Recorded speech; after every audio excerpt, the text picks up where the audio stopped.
I don't think I've gone through the tragedies, which is a blessing. Um, but there was one tragedy that I went through. Well, I mean, I've gone through some, right? So, but there was one that kind of speaks to me of my friend. He was a good friend. He was always smarter than I. Um, I mean, we were young. We played on a basketball team together. He was really good. But the whole point was, he wasn't close, but he was close enough. And he was close enough that one time we had a mutual friend who invited us to a party.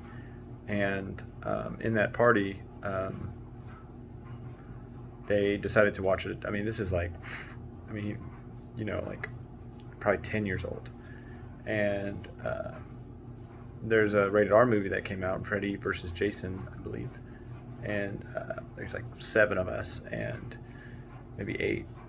And so we all get there, have fun, and they start playing that movie, and it's rated R. We're not even 13, and everybody's sitting on the couch except for my friend Weston.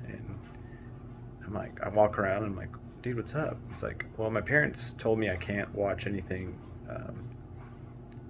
more than like, I think it was either he can't watch PG-13, he can't watch rated R, but definitely couldn't watch rated R. And so that like stuck with me. It's like, that's interesting. So then, I was a scaredy cat. It was a scary movie, and so I decided, like, that was my reasoning, to just sit with him for the rest of the show, right? And so,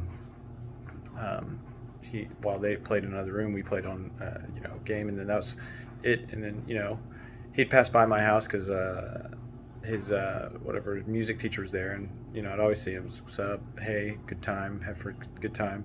And then all of a sudden, it's Christmas time, and we get the news that he had passed away, and it was a tragedy. I mean, it's still a tragedy to, and like it was one of those things that was um, just cheerful kid, good kid, like just solid kid, right? And so we're got the details through a friend.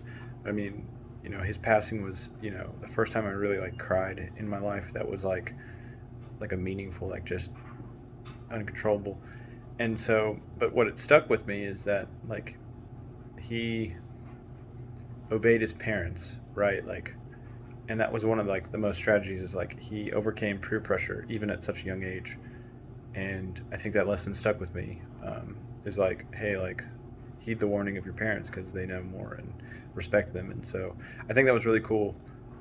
The blessing that he gave in that realm to me, obviously, is how to overcome peer pressure, and it allowed, I think it was a foundation piece to like, um, which allowed me to overcome a lot of peer pressure. And so um, I think that was interesting. And then other than that, like, I mean, like, it's hard to say that like a lot of tragedy has happened in my life, you know because it's like in the hero's journey, like the mentor usually passes or leaves.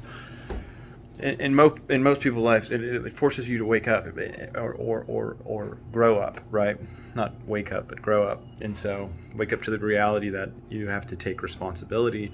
And so it's like interesting because it's like I would cry to get my way, and I found that tactic to be useful as a child, um, because my mother loved me too much, and so I would cry. And so um, it's just kind of like realizing that that's not a good tactic, and that wasn't a good tactic. But and so it's not like the whole point of this is tragedy will define you and wake you up.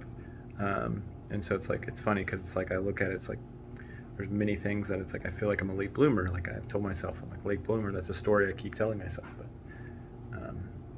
I mean, I enjoy my parents. I enjoy that they're there, and so it's just interesting, that is something that the childlike state in me, the playful state has always been there, because it was nurtured tremendously. I took after my father, who would be just a typical prankster, stole a mascot's, a rival high school mascot. So there's nothing like, it was all innocent, right? Nothing like, it was taken for a period of time. It wasn't like stolen and kept, but it was just one of those things. And the so we would just playfully just be pranksters. And so It wasn't like harmful to. It was just out of good sense, but there's still the playfulness, and it's just interesting because it's like one of my struggles of like because it's like I guess I default to funny and is just like being taken serious, and so it's like I guess there's like a time in my life where it's like I have to just be like I want to be taken serious, but nobody takes me serious, and then yeah, and so what I'm trying to say here is it's interesting because I'd find like situations and environments to be serious, and because I mean it's like, but I don't I want that seriousness aspect. I want the time and place for things, and so because people are like, wow, you're like I worked at youth camp.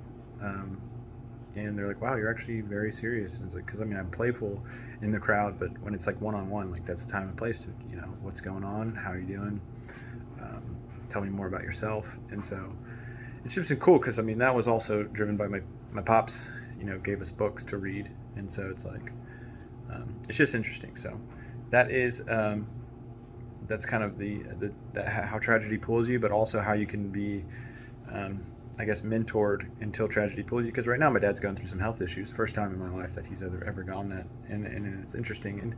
And my youth pastor, he was in my life for 20 years. I mean, he was the one who married us, and he ended up moving away. Obviously, good. The Lord took him, and so it's just interesting to be like I was leaning on him. And so it's just one of those things, and it was almost like a death. But obviously, the cool thing is like technology. I could text him and texted him. And so, just being cool, it's just interesting because it's like, what does that mean? And hopefully that means like I can just spring forth because playing is like when you're growing, it's like you're being pushed on a spring, and when tragedy strikes or when responsibility is to be had. I mean, I got married, and that is huge, and it has caused me to spring up and to realize can't do this, can't do this, can't play around too much in a way where it's like I have to take things serious and do the work and get there. And so it's very interesting, but it causes that responsibility and to spring forth. So I feel like my spring has been just being compressed and made strong. So now that's my time, I can go forth, right? And so it's just very interesting. So that's kind of the goal is men are springs, and they're being pushed down until they're caused to release, and the spring jumps, and then the analogy is fun. So it's like how they can be strengthened, and then the post process of them springing up and getting there is there's a strengthening aspect of that where they've got to push through difficulty. Whereas I look at difficulty and sometimes I contemplate, what is the safer, comfortable route? Where it's like, no, just push through and make a call, right? And remove that emotional charge to it because it's just a part of the story. So, yeah, if you're going through stuff, it's because God is preparing a time and place for Him to show His strength. And so that's where I have to lean on Him, is just like right now, like leaning on, okay, what is He, like if times are difficult, what is He prepping for, right? Because He's always prepping for a time where He can show Himself in His life, in your life, and in someone else's life. Like you could be doing it and then going through this way, and then all of a sudden, boom, you don't even see that what you did actually impacted and showed God's strength towards someone else, right? So they get a glimpse of the glory of the,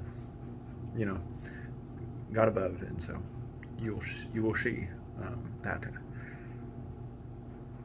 life is about responsibility.